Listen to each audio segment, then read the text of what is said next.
جب رسول اللہ صلی اللہ علیہ وسلم نے رسالت کی تبلیغ اور امت کی خیر خواہی کا کام مکمل کر لیا تو آپ کے اقوال و افعال میں دنیا سے رحلت کے آثار نمایاں ہونا شروع ہو گئے۔ آپ نے 10ویں سال رمضان میں 20 دن کا اعتکاف فرمایا اور سیدنا جبریل علیہ السلام نے آپ کو 2 مرتبہ قرآن کا دور کرایا۔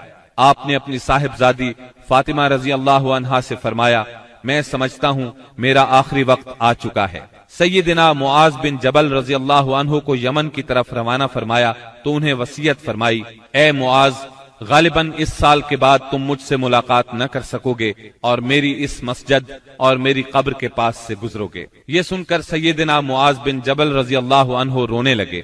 آپ نے حجۃ الوداع میں کئی بار کہا، غالباً میں تم لوگوں سے اپنے اس سال کے بعد نہ مل سکوں گا، غالباً اس سال کے بعد حج نہ کر سکوں گا۔ اسی طرح الیوم اکملت لکم دینکم اور اذا جاء نصر اللہ کا نزول اسی بات کا پیغام تھا کہ آپ دنیا میں اپنی مہم سے فارغ ہو چکے ہیں، اور اسی وجہ سے اس حج کا نام حجۃ الوداع رکھا گیا، کیونکہ آپ نے اپنے رب سبحانہ و تعالی کی طرف منتقل ہونے کے لیے لوگوں کو الوداع کہا۔ اوائل سفر 11 ہجری میں آپ احد تشریف لے گئے اور شہداء کے لیے اس طرح دعا کی گویا زندوں اور مردوں سے رخصت ہو رہے ہیں۔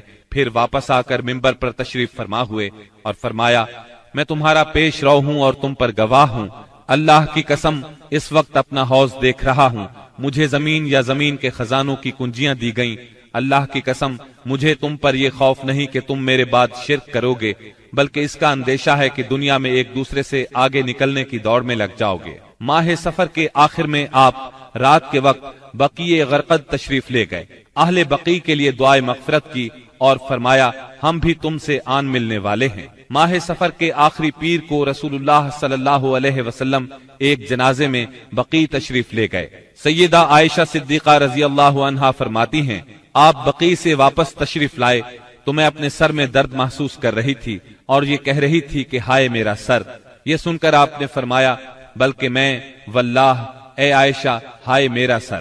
یہ آپ صلی اللہ علیہ وسلم کی بیماری کی ابتدا تھی، اس کے باوجود آپ باری باری سب بیویوں کے پاس دن گزارتے رہے، یہاں تک کہ مرض میں شدت آ گئی۔ اس وقت آپ سیدہ میمونہ رضی اللہ عنہا کے گھر میں تھے اور پوچھ رہے تھے، کل میں کہاں رہوں گا، میں کل کہاں رہوں گا؟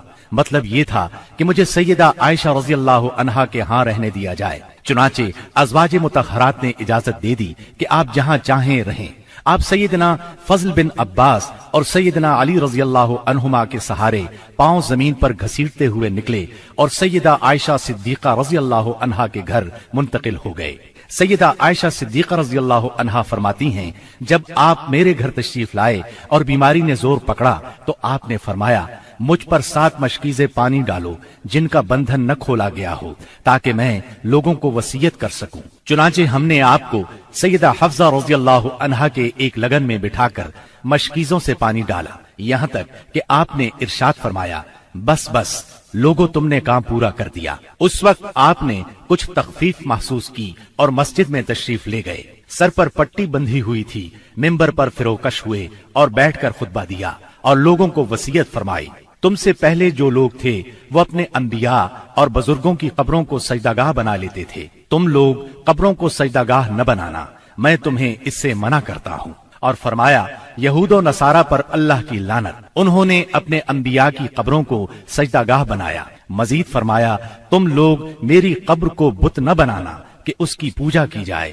پھر آپ نے خود کو قصاص کے لیے پیش کیا، انصار کے متعلق خیر کی وصیت فرمائی۔ پھر فرمایا، ایک بندے کو اللہ نے اختیار دیا کہ وہ دنیا کی چمک دمک اور زیب و زینت میں سے جو چاہے لے لے، یا اللہ کے پاس جو کچھ ہے اس کو اختیار کرے، تو اس بندے نے اللہ کے پاس جو کچھ ہے اس کو اختیار کیا ہے۔ سیدنا ابو سعید خدری رضی اللہ عنہ فرماتے ہیں، یہ سن کر ابو بکر صدیق رضی اللہ عنہ رونے لگے اور فرمایا، ہم اپنے ماں باپ کے ساتھ آپ پر قربان۔ ابو سعید خدری رضی اللہ عنہ فرماتے ہیں، ابو بکر صدیق رضی اللہ عنہ کی اس بات پر ہمیں حیرت ہوئی، لیکن چند دن بعد معلوم ہوا کہ جس بندے کو اختیار دیا گیا تھا وہ خود رسول اللہ صلی اللہ علیہ وسلم تھے، اور ابو بکر ہم سب سے زیادہ صاحب علم تھے کہ بات کو اسی وقت سمجھ گئے تھے۔ اس کے بعد رسول اللہ صلی اللہ علیہ وسلم نے ابو بکر صدیق رضی اللہ عنہ کی تعریف کی اور ان کے دروازے کے سوا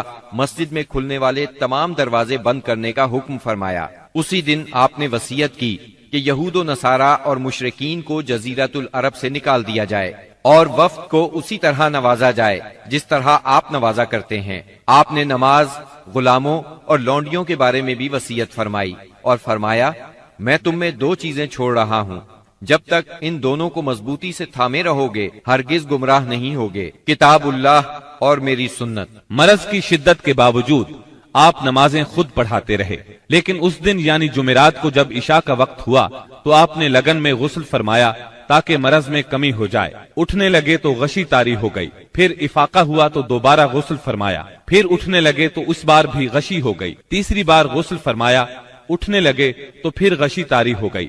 آخر آپ نے ابو بکر صدیق رضی اللہ عنہ کو کہلا بھیجا کہ وہ لوگوں کو نماز پڑھائیں۔ چنانچہ اس وقت سے بقیہ ایام میں ابو بکر صدیق رضی اللہ عنہ نے نماز پڑھائی۔ آپ کی حیات مبارکہ میں ابو بکر صدیق رضی اللہ عنہ نے 17 نمازیں پڑھائیں۔ ہفتہ یا اتوار کو رسول اللہ صلی اللہ علیہ وسلم نے کچھ افاقہ محسوس فرمایا، چنانچہ 2 آدمیوں کے سہارے سے ظہر کی نماز کے لیے تشریف لے آئے۔ اس وقت سیدنا ابو بکر صدیق نماز پڑھا رہے تھے۔ آپ کی آمد کو محسوس کرتے ہی ابو بکر صدیق پیچھے ہٹے، لیکن آپ نے اشارے سے روک دیا اور پھر ابو بکر صدیق رضی اللہ عنہ کے پہلو میں بیٹھ کر نماز پڑھائی۔ اس نماز کی صورت یہ تھی کہ آپ کو دیکھ کر ابو بکر صدیق اور ابو بکر صدیق کو دیکھ کر دوسرے لوگ نماز کے ارکان ادا کرتے جاتے تھے۔ 12 ربیع الاول پیر کے دن حجرہ مبارک سے آپ نے پردہ اٹھا کر دیکھا تو صحابہ فجر کی نماز میں خشوع اور خضوع سے مشغول تھے۔ یہ منظر دیکھ کر آپ خوشی سے مسکرا دیے۔ مسلسل علالت کے باعث کمزوری بہت ہو گئی تھی۔ سیدہ عائشہ صدیقہ رضی اللہ عنہا کا سہارا لے کر لیٹ گئے۔ اسی روز یا اسی ہفتے میں کسی روز آپ نے سیدہ فاطمہ رضی اللہ عنہا کو بلایا اور کچھ سرگوشی کی، وہ سن کر رونے لگیں، پھر کچھ سرگوشی کی تو وہ ہنسنے لگیں۔ سیدہ عائشہ نے پوچھا تو چھپا گئیں، لیکن نبی صلی اللہ علیہ وسلم کی وفات کے بعد انہوں نے بتایا کہ پہلی مرتبہ آپ صلی اللہ علیہ وسلم نے فرمایا تھا کہ آپ اپنے اسی مرض سے وفات پا جائیں گے۔ یہ سن کر میں روئی۔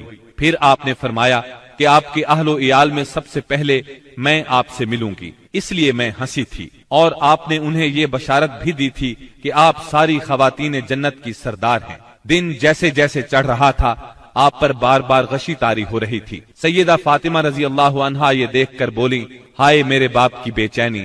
آپ نے ان کے الفاظ سنے تو فرمایا، آج کے بعد تمہارا باپ کبھی بے چین نہیں ہوگا۔ پھر آپ نے حسن اور حسین رضی اللہ عنہما کو چوما، ازواج مطہرات کو بلا کر واعظ و نصیحت فرمائی۔ ادھر لمحہ بلمحہ تکلیف بڑھتی جا رہی تھی اور اس زہر کا اثر بھی ظاہر ہونا شروع ہو گیا تھا۔